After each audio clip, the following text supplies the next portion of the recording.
homiladorlikka tayyorgarlik 2019-yildan beri bo'lar ekan.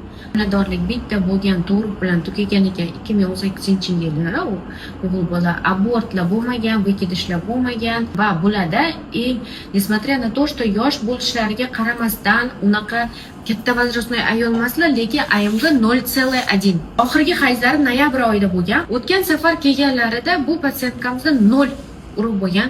Alhamdulillah, bizda variant стоял PRP qildirganimiz yaxshimi или специальный укол bor edi. Shu klinik testированный, доказанный Rossiyadan o'shani oldirdilar, 10 kun davomida saydirdilar va 10 kundan keyin hozir mana hayz o'zi keldi. Hayzni 3-4-kuni ko'ryapmiz.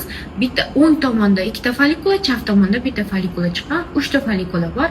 Endi накопительный programmaga bankingi bilan tayyorlaymiz, xudo xolasa.